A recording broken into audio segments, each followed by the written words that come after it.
खाप पंचायतें आज भी कानून से ऊपर अपनी व्यवस्था को मान रही है। राज्य के कई जिलों के गांवों में आज भी पुलिस और प्रशासन के नाक के नीचे ऐसे कई अमानवीय फैसले खाप कर रही है, जिनमें पीड़ितों की कोई सुनवाई नहीं हो रही।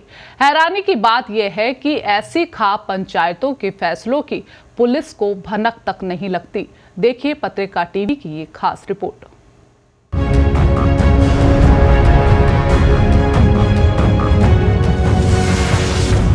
खाप पंचायतों का कैसा दुस्साहस!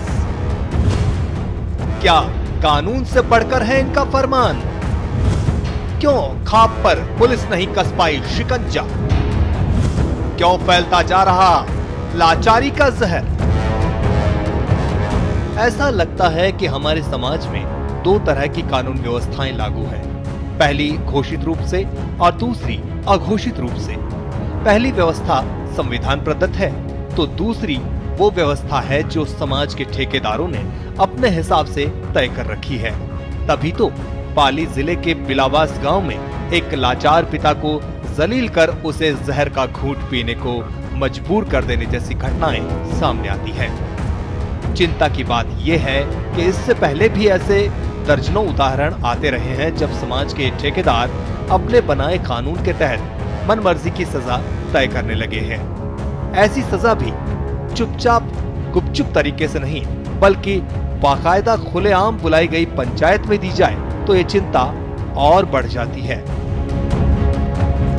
बिलावास गांव में पहले से ही जमाने से सताई गई बेटी के बेबस पिता ने समाज की इस कथित पंचायत में अपना हक मांगा तो न केवल उसे जूतों के बीच खड़ा रखा गया बल्कि 25 लाख रुपए जुर्माना तक लगा दिया गया। इस तुगलकी फरमान से व्यथित पिता ने जहर खा लिया। इस पिता का दोष सिर्फ इतना था कि उसने अपनी बेटी के भरण पोषण के लिए ससुराल पक्ष से पंचायत की ओर से वसूली गई रकम का तकाजा किया था।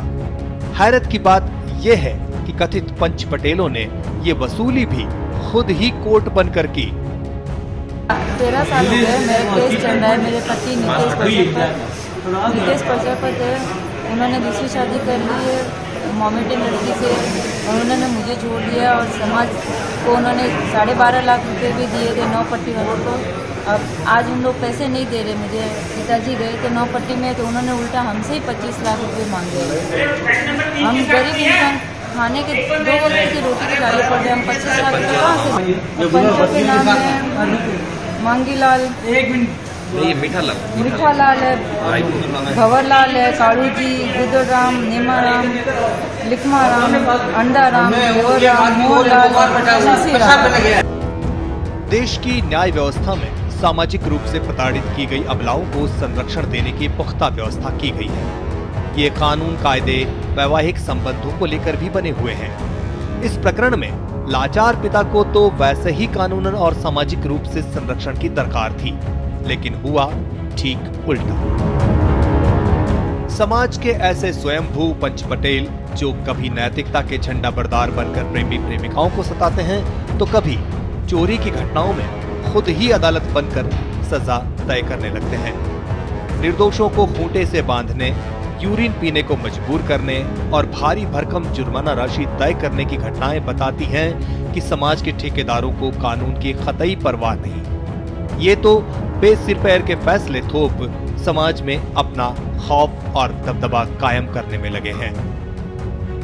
ऐसी शर्मसार करने वाली घटनाएं जब भी होती हैं, तब बड़ा सवाल कानून व्यवस्था बनाए रखने के लिए जिम्मेदार लोगों की भूमिका पर भी लगता है।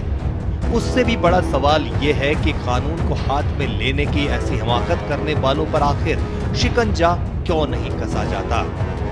आखिर समाज के ठेकेदार बनने वाले लोग ऐसे समानांतर अदालतें लगाकर मनमर्जी के फैसले लागू करने की हिम्मत कैसे जुटा लेते हैं? देखा जाए तो ये सीधे साधे लोगों को सामाजिक रूप से बहिष्कृत कर उनके स्वाभिमान को चोट पहुंचाने का प्रयास है।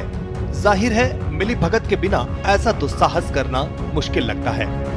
ऐसे मामलों में चुप्पी साधे रखने वाले पुलिस प्रशासन के उन जिम्मेदार अफसरों को भी दोषी ठहराया जाना चाहिए जिनकी नाक के नीचे न केवल समाज से बहिष्कृत करने बल्कि हक मांगने पर जुर्माना करने जैसी हिमाकत हो रही है।